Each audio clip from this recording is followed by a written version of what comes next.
Welcome to webinar 6.0 on delinquency management for microfinance institutions in post-COVID-19. It's very safe to say that the COVID-19 pandemic has changed all our lives. With the moratorium announced soon after the first lockdown, microfinance institutions were one of the first to be affected by the crisis. With the nation limping back to normalcy, today we'll explore how MFIs will manage delinquency in the post-moratorium world. I'm pleased to welcome our distinguished panelists here for the webinar today. Mr. Manoj Kumar Nambiar has over 32 years of working experience and is currently with the Avishkar Group as the MD of Arohan Financial Services, the sixth largest NBFC MFI active in the 11 low-income states of central, east, and northeastern part of India. Mr. Manoj has had an illustrious career with his banking experience from ANZ, Grindlays, ABN AMRO, and later as head retail banking of the National Bank of Oman. Mr. Manoj returned to India to start an incubator for MFIs and set up Intelligrow that helped the lending businesses in retail and the wholesale space. Intellicap later acquired a stake in Arohan Financial Services. He's a director on the boards of Arohan, Avishkar, and TribeTech, and vice chair of the group of the Executive Council at the Avishkar Group. He's been on the governing board of the Microfinance Institutions Network, the MFIN, and he's currently the chair of the governing board. It's an absolute honor and pleasure to have you here with us today, sir, and we hope to get a sector perspective on delinquency post-moratorium from you. Thank you. Welcome. Thank you. Mr. Harish Raghu has about 25 years of experience in agri, rural, banking, and financial services. He's currently the founder and managing director at Sagraha, and his previous roles include COO of Future Financial Services, Trident Microfinance, CPO at Spandana Spurti. During his long career, he was with Fullerton Rural, ICICI Bank, Madras Fertilizers in various business-centered roles. He has experience in sales, operations, HR, branch banking, media, PR, and marketing. He has vast experience in HRMS, where he served as CPO at Spandana, handling 12,000 employees, and has expertise in low-cost hiring at the bottom of the pyramid. Mr. Harish is also an elected member on the board of MFIN. Thank you, sir, for your time and participation in today's session. We look forward to hearing your valuable views. Thank you. Ms. Purvi Bhavsar is a first-generation entrepreneur from Ahmedabad and is a co-founder of a leading NBFC, Pahel Financial Services Private Limited. She has a prolific experience of working over 27 years in the areas of banking and financial services industry and telecom, having worked with some of the most reputed organizations in the country like Kotak Mahindra, HDFC Bank, ICICI Bank, and Vodafone India. She has very diverse exposure across the entire spectrum of corporate and retail banking, consumer finance, microfinance, stockbroking, distribution, and customer service. For her pursuits, she was awarded one of the leading women in the telecom industry in 2010 and 11. We're very happy to have you here with us, ma'am, and we look forward to hearing from you. Thank you so much. Dr. Kalpana Shankar has been involved in the self-help group movement for more than 21 years and has specialized in participatory assessment, gender-differentiated impact and monitoring tools. She was the monitoring and evaluation officer for IFAD projects, a consultant with UNOPS and UNDP, and has worked with governments of South Africa, Afghanistan, and Brazil in poverty reduction and microfinance programs. With a passion to eradicate child labor and to empower women to get out of the poverty trap, she co-founded Hand in Hand India in 2004. In 2009, she acquired Belstar and is its managing director. Belstar Microfinance, a subsidiary of Muthoot Finance Limited since 2016, is one of the top 10 MFIs in the country with a presence in 18 states, reaching out to clients with a unique Credit Plus approach. Thank you, ma'am, for your time, and we look forward to hearing your experience today. And last, I introduce our moderator, Arpan. Arpan heads the inorganic vertical for Belstar. He has over 12 years experience in inclusive finance, specifically on microfinance and micro-enterprise business growth and development in India, Bangladesh, Cambodia, and Myanmar. He started his career as a regional manager with Spandana Spurti Financial Services and later worked with Janalakshmi Financial Services and Microsafe. So I leave you all in the hands of Arpan to take over the session. Thank you. Thank you, Sahana. Hello, everyone. Wish you all a very good day. It is indeed my honor to be moderating this panel discussion with the esteemed panelists that we have today with us. Before I turn to the panelists, let me have a word with the audience.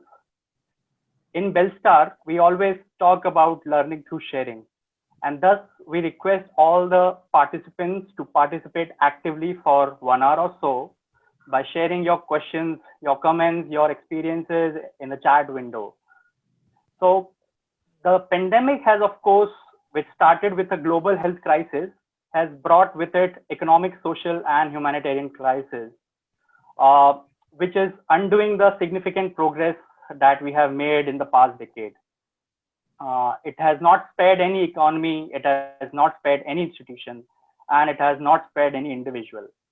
But of course, the unreasonably impacted are from the low income earning population and the institutions that are serving them.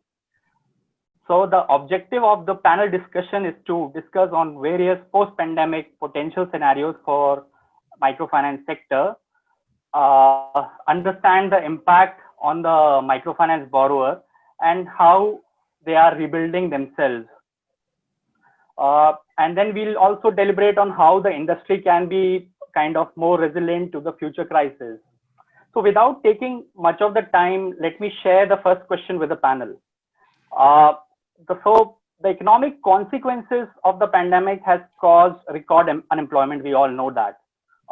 With uncertainty still high, what can MFIs do right now to be ready for the post-moratorium world, as Sahana also indicated? So as leading financial institutions, what would be your advice to other MFIs to find the right path forward? So may I request Mr. Nambiar to start the discussion with his views. Thank you, Arpan. Thank you very much for the opportunity, and it's wonderful to see some old colleagues on the screen as well, and I'm sure a lot of them behind the screen. As you rightly said, it's a very unique situation, and I'm sure it's unprecedented in our lives at least, that we haven't ever been through a crisis like this. And a crisis like this is something, as you rightly said, affects all aspects of the business, right? So whether it is the employee that you employ who are working in the field, to the livelihoods of the customers, to the nature of the individual companies in terms of their capital, right? So the effect on that is going to be profound, and I think it's very, very important that all of us manage this transition. We're already going through a very important transition from August to September, right? August is the last month where the moratorium finished, and September is the first month where the full demand is being raised. So to that extent, we are already in the midst of a particular transition, and I'm sure some of these speakers here will tell you about what they are seeing in terms of the initial, few days that has already been passed in September.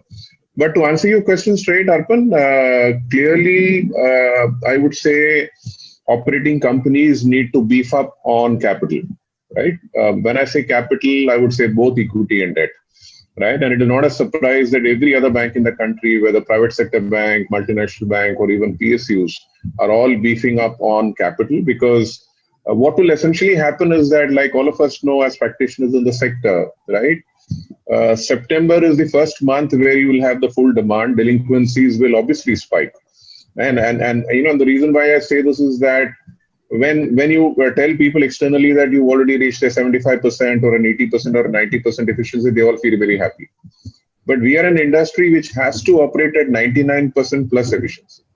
Otherwise, there is no scope for the delinquency and the provisions which will follow, right? So even if you assume, with all the improvement that we've seen from May onwards till, let's say, August, right? Even if you assume, let's say, as a hypothetical example, let's say we are at 90%, you are still talking about 10% of your portfolio moving into par zero. Now, 10% of portfolio moving into par zero, and some of us who are greater than 250 crore net worth, right, essentially are already on an Ind AS methodology in terms of accounting. So you have an estimated credit loss model which is going to predict the losses going into the future, and you have to take the provisions today. So the moment it moves into the 1 to 30 bucket, the 31 to 60 bucket, the 60 to 90 bucket, and the 90 plus, you will have provisions hitting you with repeated frequency in terms of month on month. And if you are sitting very, very fine on your capital adequacy, you can imagine what will happen to that. So the first need is to obviously stock up on capital, both in terms of equity as well as debt. And luckily, I would say with the RBI and the Government of India initiatives on the debt side, I think a lot of us, at least I would say the large and the medium ones, have certainly benefited. And we are trying to sort of work around how we can help the smaller ones. So that's the first priority. The second priority, I would say, is to be sensitive to the livelihood situation on the ground for the customers. Because while investors and lenders will have a certain portfolio, sort of priority, we as promoters are in it for good. We've been with them when the going was good. We have to be with them when they are going through this particular transition, and hopefully we will be with them when the going is good again. In fact, one of our board directors in the last meeting put it very nicely. He said that what you do in the next 5 to 6 months with your customers will define how they see you over the next 5 to 6 years, right? And it's so nicely put, because next 5 to 6 months is really so difficult for the customer on the ground as well. And how we would react to them, how we would live with their cash flows, how we would mirror their ability to pay, while taking a lot of the shock on ourselves, because we are an institution and they are a single individual, right? So what we are really finding on the ground is that nobody can say that it is back to normalcy, right? We all can only say while there are regional disparities, right? Clearly there is stress on the ground. Now, whether it is 10% in one area, whether it is 20% in another area, or 30% in some other area, it's all a combination of what the geography has gone through. Some areas have had an initial peaking of cases. Some areas have been unfortunate to have a flood issue, right? If you are talking about Assam or Bihar, right? And in some cases, even the employees of the companies which are operating there are actually infected. In my own company, right, where we are operating in about 11 states, primarily central, eastern, and northeast part of the country. At last count, we've already crossed 250 employees who've been infected. Now, 250 employees being infected means 250 of those branches, and the remaining 4 or 5 staff in those branches also being quarantined and being tested. So you can understand, if a particular CSR is infected, who will then cover his geography? If a branch is not available, then who will cover the catchment area of the branch? And you have collection meetings literally on a day-to-day basis. So we are all going through, whether it's the institution, whether it's the employees, right from the senior level to the middle to the junior level, to the customers, we're all going through a very, very testing time in our lives. And how we behave will really show our true character at the end of the 5-6 months, which is going to be a very intense period. I stop here. Thank you so much, Mr. Nambiar. I think it was quite insightful. Moving on, I would like to call Mr. Harish Raghu to this forum, and then to build in the perspective from the BC side as well. Thanks, Arpan, and thanks, Dr. Kalpana ma'am, for inviting. And I must congratulate you, just not for the running a large microfinance institution in the name of Belstar, but the noble work you are carrying out through the hand in hand. I'm very big fan of your work. The way you are creating livelihoods, the skill development programs you are being conducted across is definitely noble work, and I heartfully congratulate for that. Thanks, Manoj Bhai. I'm a big fan of you. You being on the board of MFIN, and the way you think beyond your own organization and contribute to the industry is awesome. And thank you for that again. Coming back to the straight to the question, the economic consequences of pandemic and what next we have to do. I always talk about 3 Gs are the problem for the microfinance industry, are basically the government, the God, and the Godman. Whatever the crisis so far we experienced in microfinance industry, starting from Krishna district crisis till date, fortunately or unfortunately, I'm associated with all of them with a very close proximity and the epicenters. The right now we are in the hands of God, especially act of God being done. But yes, the pandemic has created impact on the livelihood and the jobs. There are people moving from urban to rural, rural to urban in search of jobs and in search of security of life. But if you see the parity, there is a difference between urban impact in the urban area versus rural area. while a blessing in disguise, this year rainfall is at least 7 to 10% higher than the normal rainfall expected in most of the areas across India. Resulting in net sown area in agriculture space between 10 to 12% excess than the Indian averages, which is giving a more greener path for the rural space. And of course, the dairy segment is very much impacted even from the lockdown time. So that's where I always believe that rural is one aspect of this economy which will definitely contribute or to kickstart the restart the impacted economy. Yes, in the microfinance space, yes, we operate in urban, we operate in rural, but rural is definitely showing better symptoms as of now. And how do you manage urban is one thing everybody has to be a little cautious about, and already a lot of companies. Again, Manoj Bhai spoken about the liquidity management and the capital management, accounting systems, the moratorium, the impact of the regulator, and so on and so forth. They're wonderful to understand at an organization level. But I come from a little more operations perspective, Arpan, on the relationship management. So I talk about again three R's. In the sense, we have resources at 1 R. The second R is a result. The resources are limited for us, are fixed for us. But we want our results. Our results are customer happiness, our 99% collection, or our commitment to the society, and all these social perspectives come in terms of our result. But what is the parameter which impacts our resources and connecting to the results is the relationship management. Today, if you look at in any of the previous impactful events in the microfinance industry, the organizations with very good relationship management skills are able to steer the crisis or weather the crisis in a much more matured way and easier way. In terms of, there is a two-layer relationship management.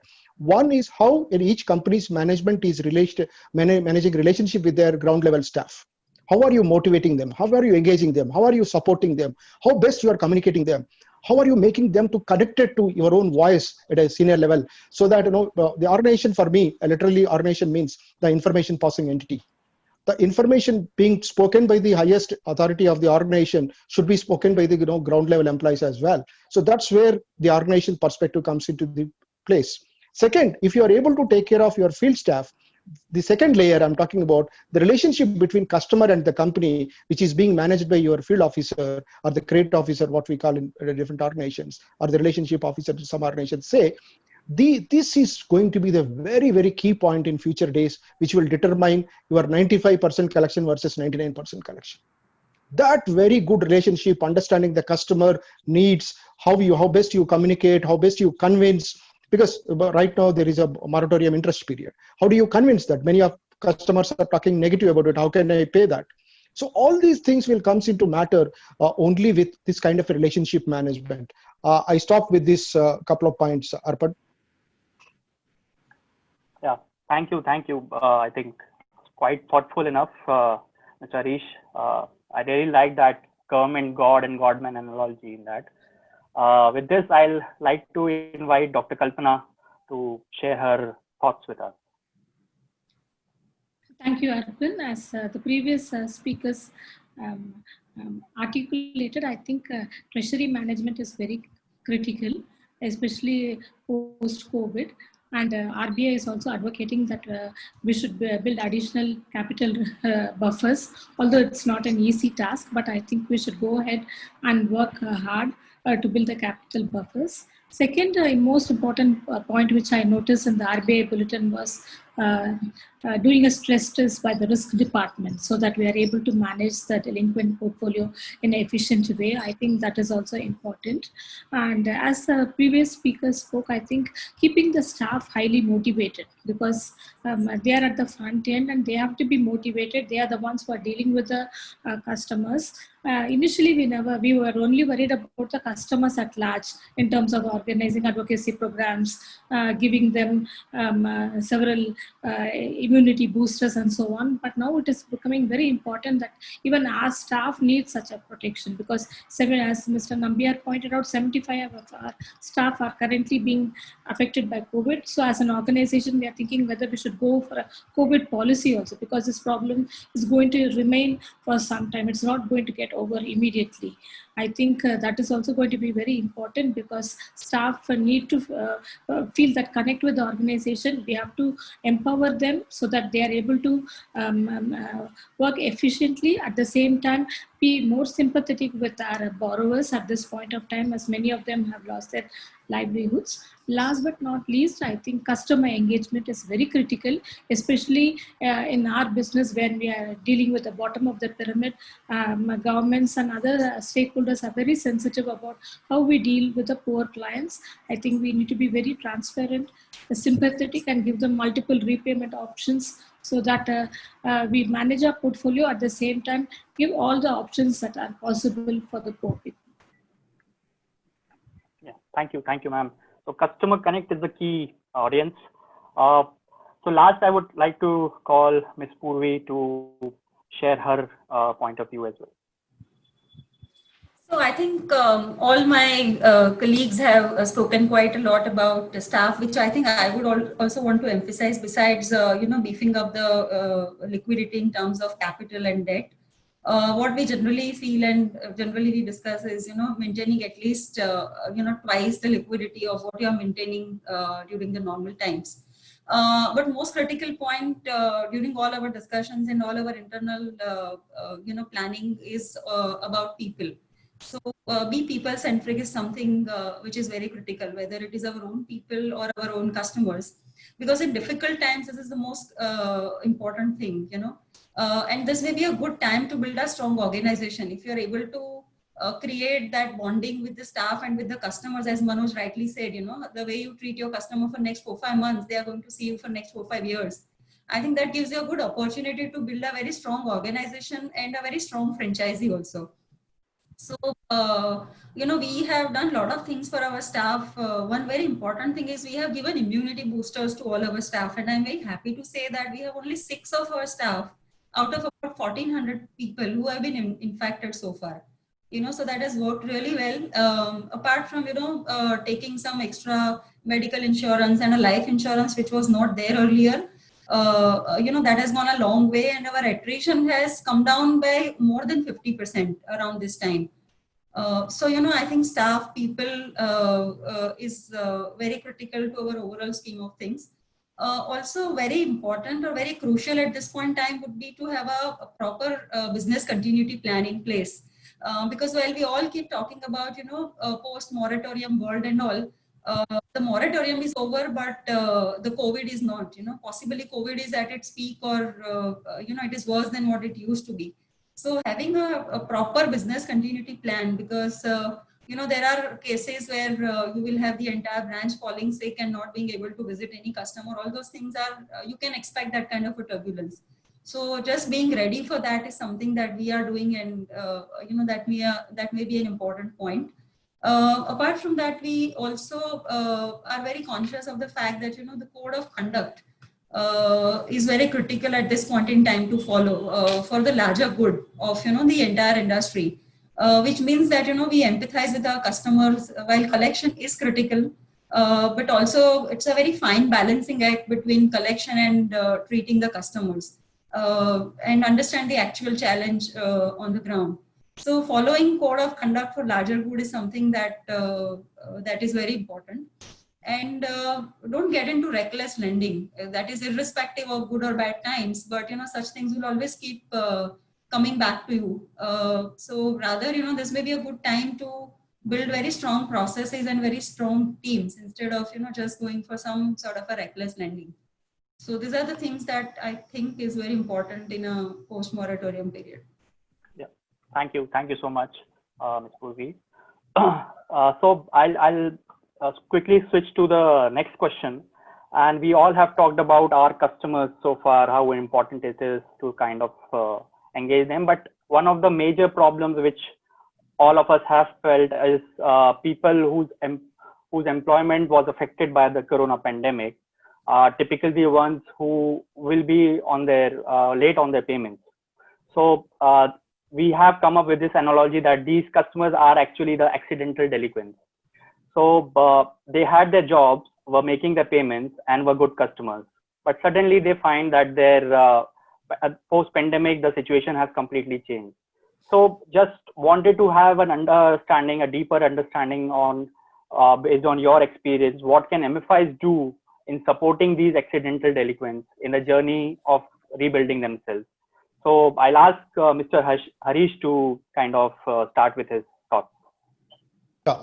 Thanks, Arpan. So the crux here right now is identifying in the real impacted customers. Today, yes, if you look at the restart of microfinance after April, May, some June onwards, many of us started going back to the field with a lot of precautions. June collections, July collections, August, every month there is an improvement. Even September, of course, if you compare to August, in most of the geographies, the collections are improving. As mentioned by Manoj earlier, even if you touch to 90%, say the other 10% still relate. Now, the very big exercise every organization should undertake is identifying the stress customers and stress geographies or villages, kind of clusters we need to identify. And we need to have a common thing, because right now MFIN is thinking, the RBI also giving guidelines on the restructuring, moratorium application, or the interest capitalization, and all these things are available for us. Within the available compliance mechanism, I think we need to address this in a very, very pragmatic way, where people have to understand, because the problem is how there are some customers who always want to exploit the situation. So whether even though they are in a place or a situation to pay back, they may want to exploit the situation to postpone the repayment. Or number two, some of the customers may get negatively impacting the other repayable customers. So how do we differentiate between the customers who can pay versus who are really impacted and who cannot pay? So once you differentiate these customers, and then there are ways and means to address, then ways and means to make them comfortable relationship. And as mentioned by Purvi, how do we enforce our code of responsible lending with all the code of conduct mechanism, so that we don't put too much of pressure, and all these bubbles should not be created in these villages, because the moment you start putting pressure, too much of pressure, then automatically the other vested interests, like the other negative elements, will start impacting your own business model. Even in a issue in a one village now can catch up at a district level or state level within 2-3 days. So that's the kind of media mechanism we have, or even social media we have seen. So we have to be very careful in addressing and identifying and relating this entire mechanism. Thank you. So quite prudent enough. I like to ask Dr. Kalpana to kind of pitch in over here. Yeah, as an organization, Belstar, we commissioned a study. It was a sample study covering all the states to understand the impact of livelihood post-COVID. And except barring 2 states, all the states reported that 90% of their livelihoods had been affected by COVID. So then we took a strategic decision that hand in hand, which is the CSR arm of Belstar, should focus on reskilling, especially temporary reskilling, so that they tide over crisis, because several sectors have been affected very badly, and we have to handhold them to diversify their livelihoods. So that we have been doing it on scale pan-India, at least since 5-6 states. Our skill training programs are intensive. Yesterday also we opened a garment unit as a CSR initiative to give extra income to the SAG members. Bulk order was obtained from Tirupur, and about 20 families will be benefited through this venture. It is a social enterprise. Going forward, we want to scale up similar initiatives. Apart from that, as an organization, we have introduced emergency loan. I think this will help people who have been affected very badly to tide over the crisis and to regain their lost livelihoods. So these are some of the initiatives which Belstar has taken. Thank you, ma'am. Can I ask Ms. Purvi to share her thoughts and what her organization is doing in that regard as well? Yes, so Arpan, our customers, the microfinance customers, are generally very resilient by default.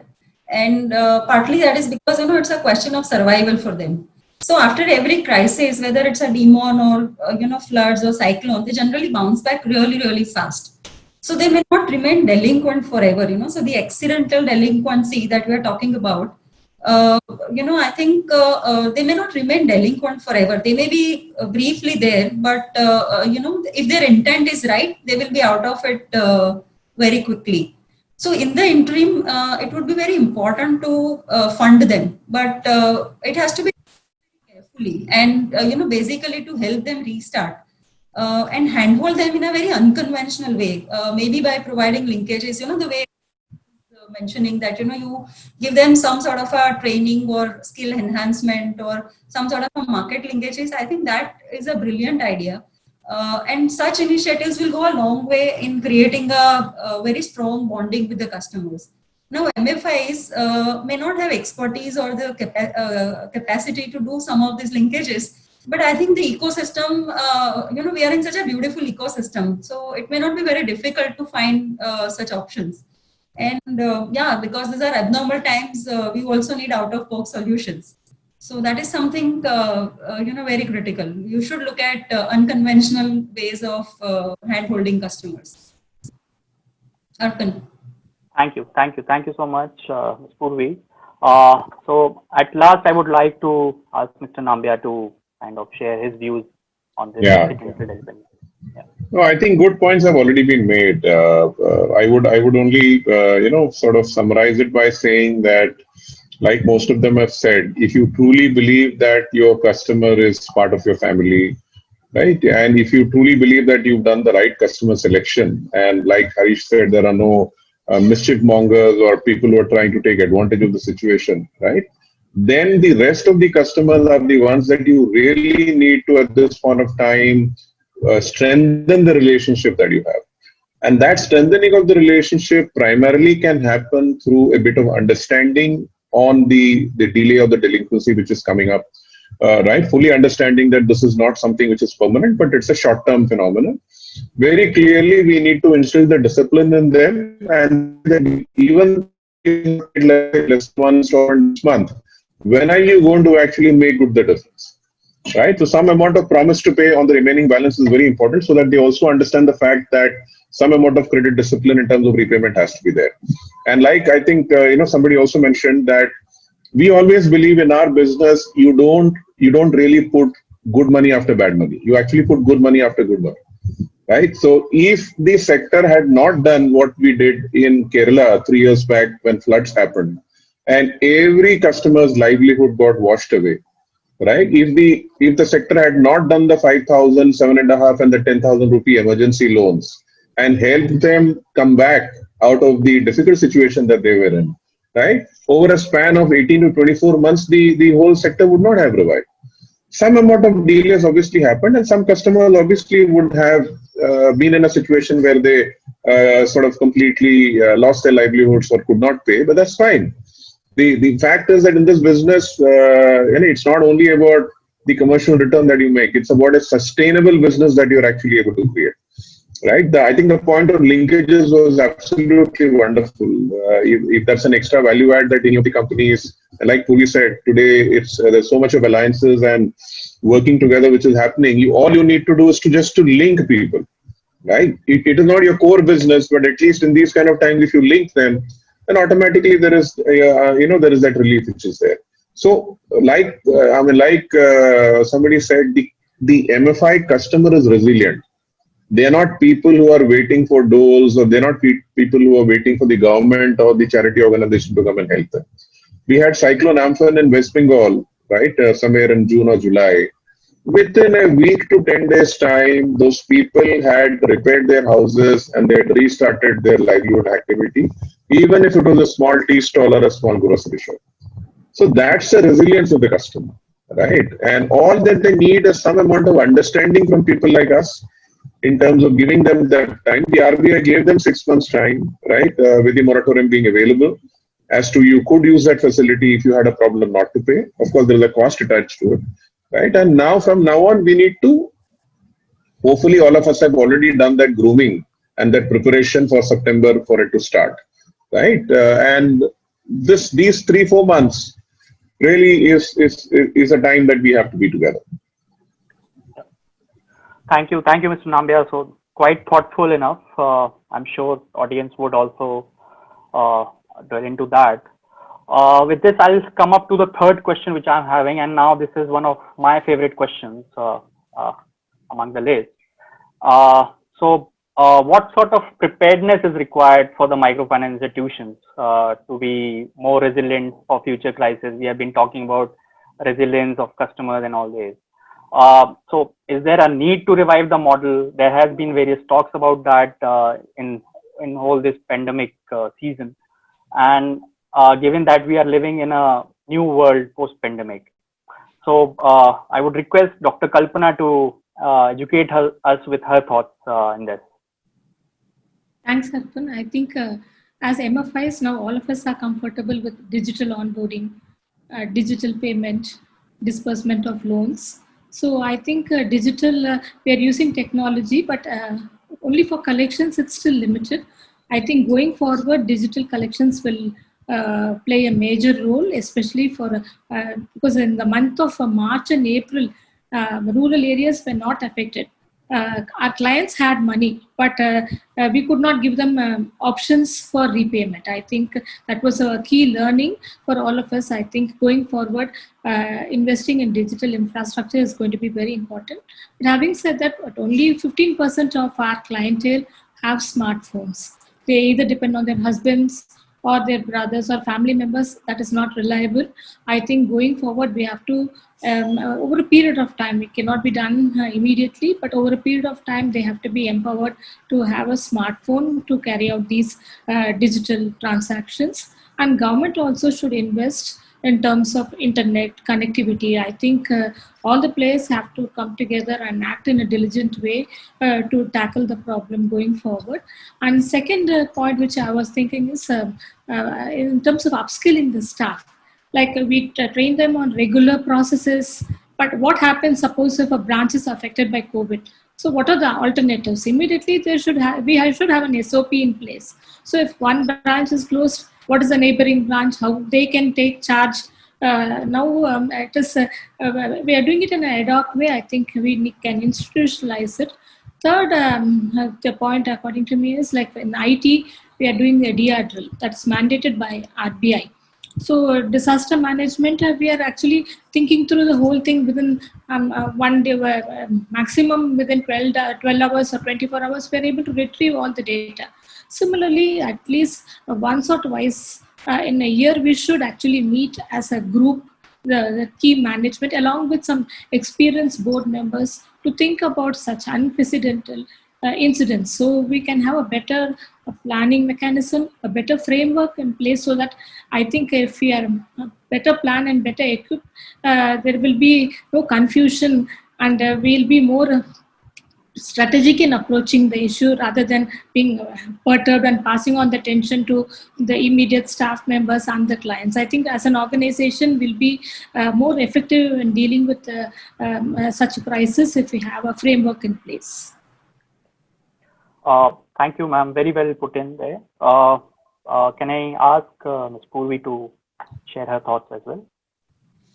I would pick up from where Kalpana ma'am has left. I think digital is given. I think digital is going to be the next most important thing. Not that we don't know. I think most of us have been working, either to convert our loan origination processes into digital processes and collections. Unfortunately, collections have not been so successful so far with most of the people. But I think digital is something which is going to be absolutely critical. And we'll have to find a way to get through it. Second point that I would want to make is, having a very strong risk management system. From a very sectorial risk management, I think now it's time to move to a very institutional risk management kind of a framework, which basically means that, you are focusing on some very niche parameters relevant for your own portfolio. So it's, basically talking about moving from a very generic to a very specialized kind of a risk management framework. And I think it is going to be very important, given the way we are expanding into different geographies, risk related to people, customers, geography, natural calamities. So risk management, to my mind, is an important aspect of this. Coming to the models, I think models have to evolve.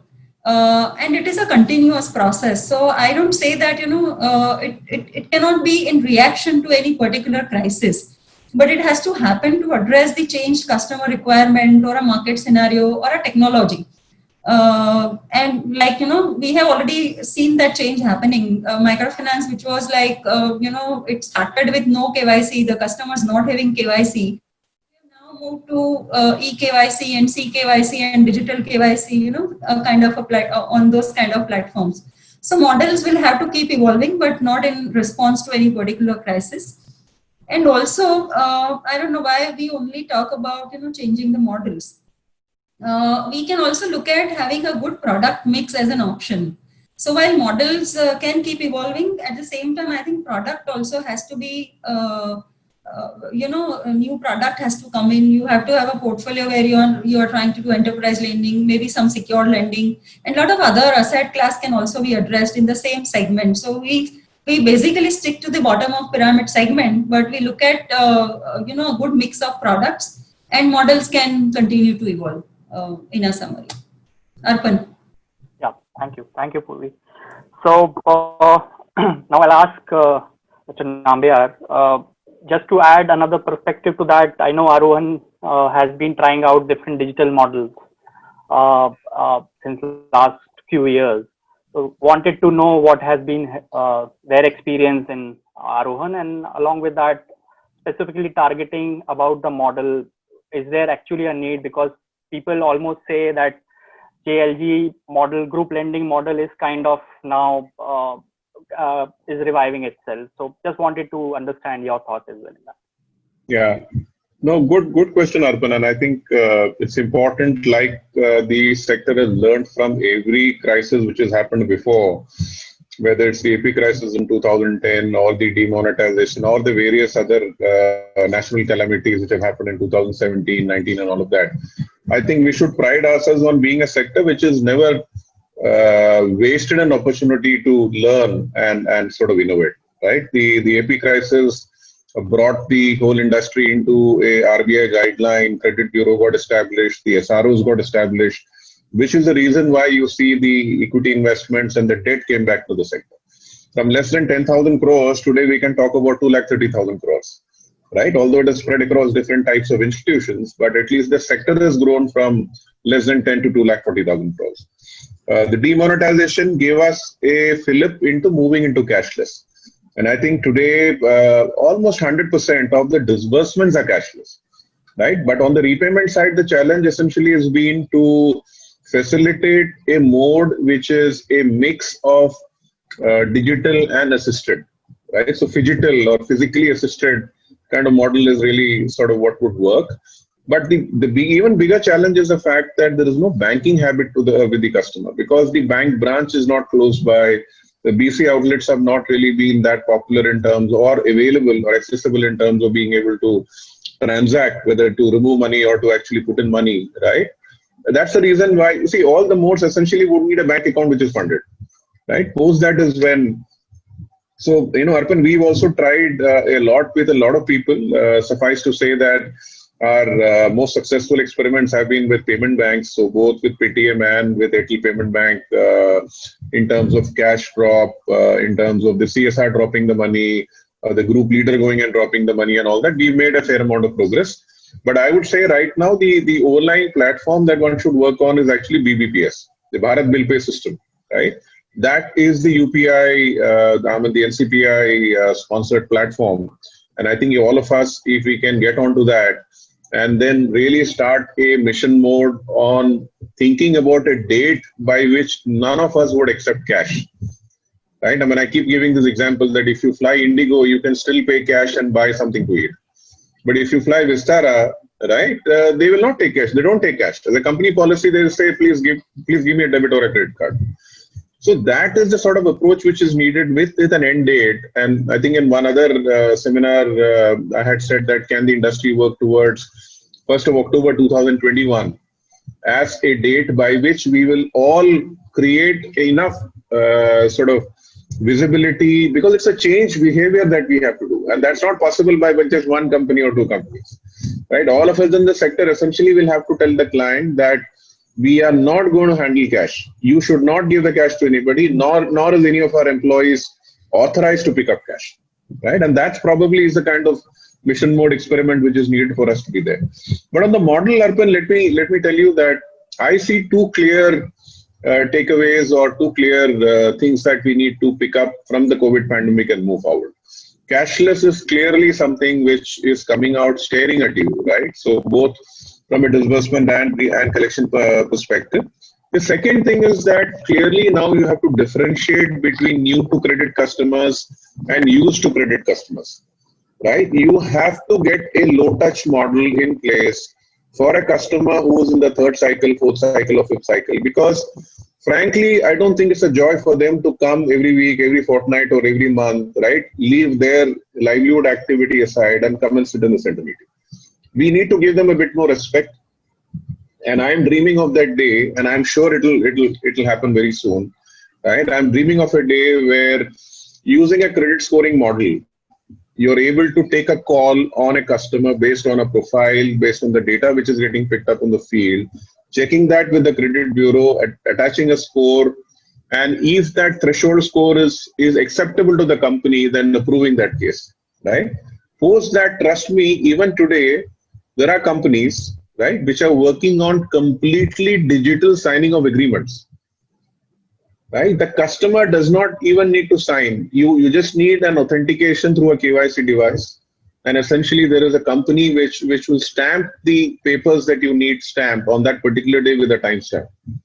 Right? And once you have a KYC which is done, once you have our bank account number which has already been registered, right? And once you have the credit bureau check that you've done, do you really need to meet the customer? You credit the account amount into her account. She takes it out as and when she wants to, right? And not in one lump sum like she's doing today.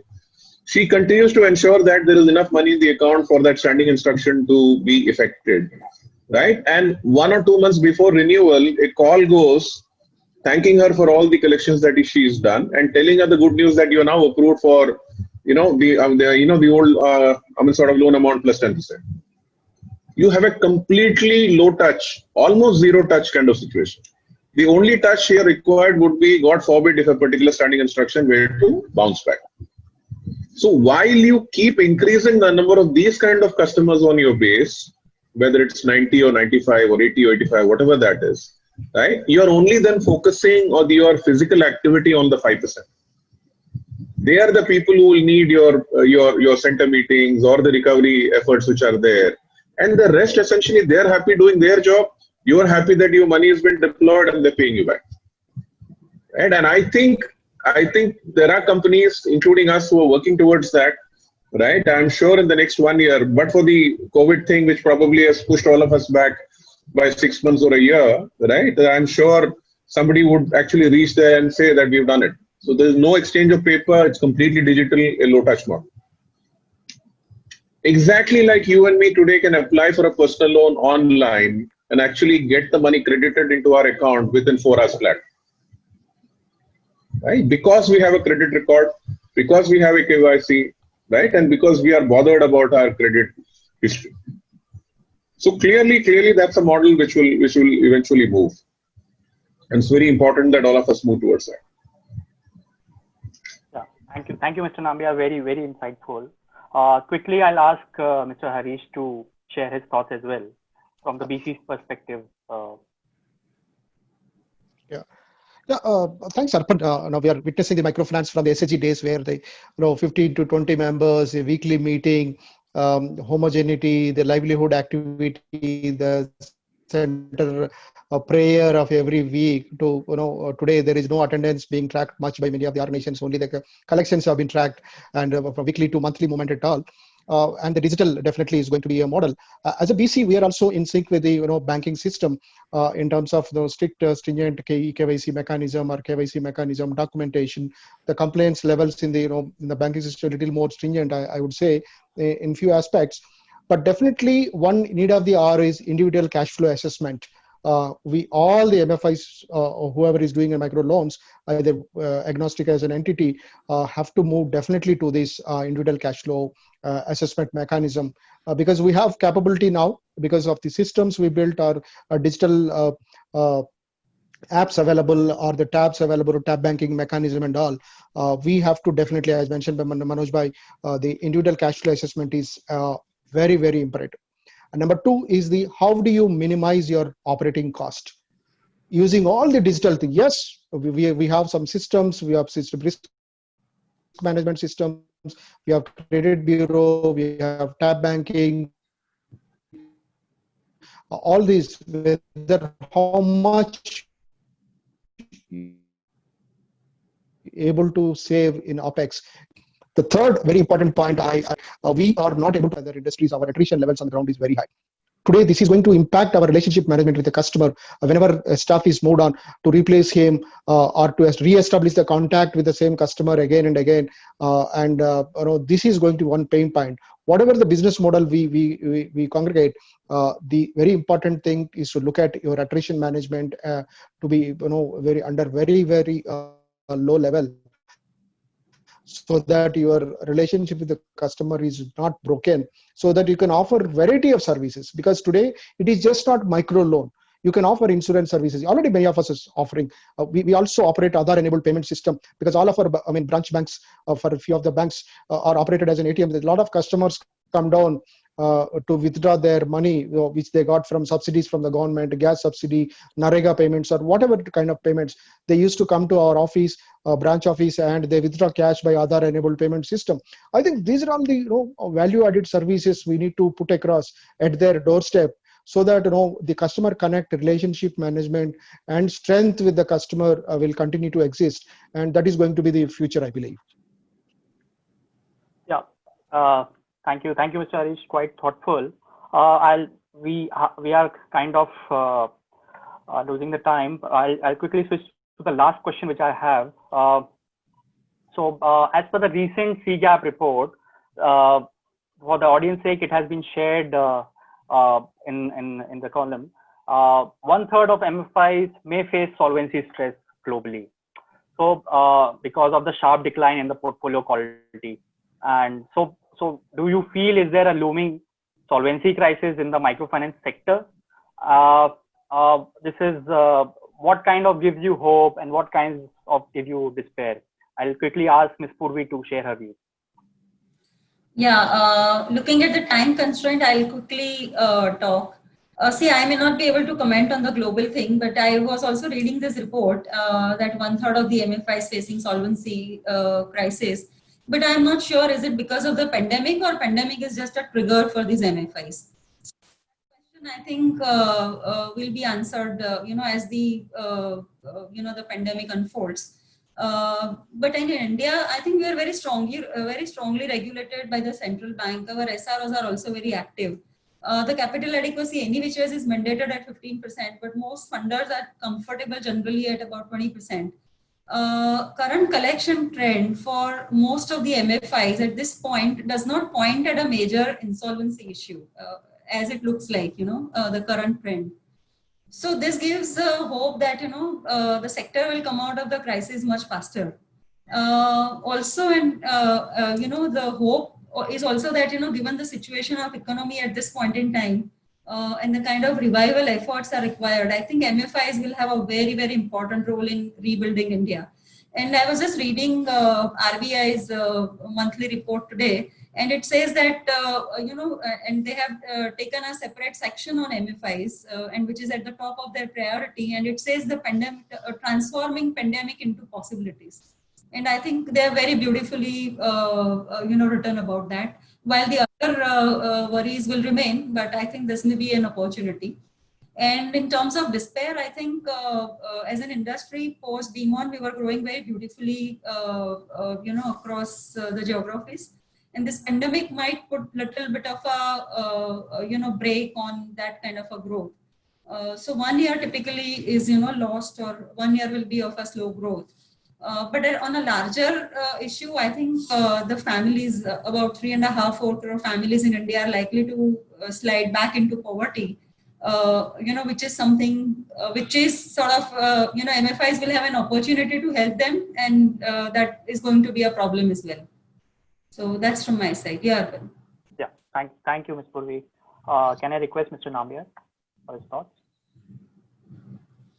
Yeah, no, I would sort of tend to agree in the medium term. In the short term, Arpan, certainly we do see a deal of stress that the MFIs would go through, right? It all is institution specific, given your capital adequacy ratio and given whether you are on Ind AS or Ind GAAP. Ind GAAP is fairly liberal because you're just taking 1% provision and then taking 50% of the 90 plus, which is due, not the undue, right? And again, 100% of the due, which is when you cross 180 days.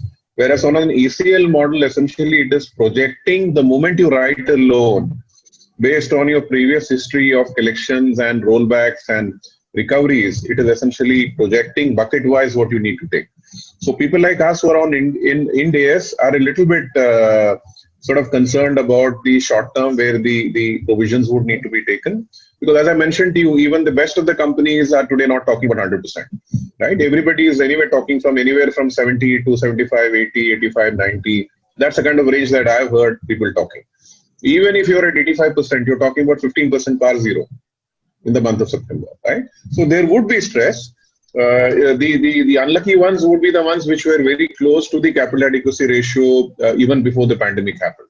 So one very important learning from this is that you should never skirt on thin ice, right? You need to have a decent amount of buffer on the 15% capital adequacy ratio which is there, so that you're not caught in a difficult situation when a pandemic like this happens. And we've had so many instances in the past in terms of whatever is happening. Right. So to that extent, one would need to, even today, I would say it's not that investors are not looking at the sector. Right. The investors are just waiting to see how September, October, November pans out, and post that they would make their moves. A good investor would get a good bargain by today. Right. So that's the way we have to sell the whole deal to the potential investor. Because the moment it becomes natural or sort of normal back again, then again the expectations would go up from the promoter group and in terms of the companies. Right? Today, an investor, if he or she is smart and if they can move fast with a good company, you can really get a good buy, and hopefully then if you're in it for the long term, right, you will see the revival, you will see in the medium term and the long term the revival happening, and which means you will get a good exit. Right? So there is a deal at at all times, whether you are in difficulty or whether the sector is doing good. Capital is a raw material for us, and that capital is what gives you the debt, which is the money that you deploy into the market. Thank you, Mr. Nambiar. Mr. Harish. Yeah, thanks, Arpan. See, there is, in short term, definitely the asset liability management and the liquidity management is going to be a challenge for many of the organizations. One. Number two, in the ecosystem, as long as the collections are about 90%. Once this month, hopefully the measure of the industry players crossing 90% will give a definite advantage and confidence to the investing community in a stronger way, because we are in a relative place market. In the sense, if you compare with other banking and financial services players, the microfinance collections of anything above 90% will definitely have an edge over other kind of entities in the NBFC or banking space or any other product in comparison. So obviously, I see that yes, there may be short term, there may be an issue, but long term, I think we will come back to normal. But how best you manage this short term crisis is the most key for the survival and the growth of the future of the every kind of organization. Even for BCs too. Even at a BC level, we are looking at conserving cash. Number two, how do you manage your liquidity because your collections are impacted automatically, your earnings will be impacted for some time. Then how are you going to influence your banking partners to restart the lending in a judicious way? And how do we convince each geography wise and your partnership-wise strategy to put across, so that this will benefit in the long term. But in today's world, if you are not relending in any geography, the customers will stop paying you.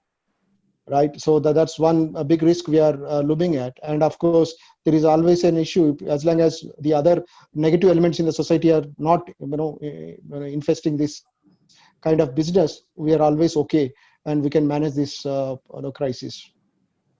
Yeah. Thanks. Thank you, Mr. Ajish. At last, Dr. Kalpana, if you can share your thoughts as well. Yeah, I'm generally an optimistic person. Of course, we are having a short time. We will have some setback for a shorter period of time, but I'm sure as an organization and as a sector, we can come out of it. One thing, 2 or 3 things which gives confidence is mainly the role of MFIN. Like we see MFIN playing a very strategic role, the way they're able to resolve issues, and also support from our regulator. It is timely now, and the way they keep talking about MFIs, that also gives us a lot of confidence. And the role played by NABARD, SIDBI, all of us who are part of this panel will agree. I think they help us with funding, and even many lenders who had confidence in us even post-COVID, who came forward to provide loans. I think all those things think things will bounce back in a short period of time. We echo the sentiments of the field.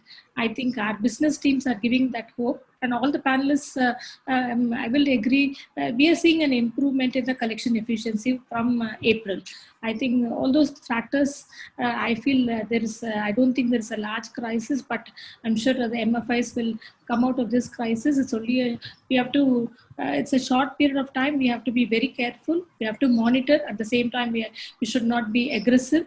And what makes me desperate is how all the other players are going to behave, because people are watching the MFI sector very closely, and especially it attracts a lot of media attention. So how we practice responsible lending at the field level, that is going to be very critical for the future of the sector. Arpan, if I may, I'll just add a line. See, it's not very easy to find a sector in India which is hardly 1/3 penetrated, right? In a normal CAGR kind of basis, grows at 30 to 40% per year, gives you collection efficiencies of 99% plus in a normal steady state, with a credit loss of less than 1%, while doing social good in the process.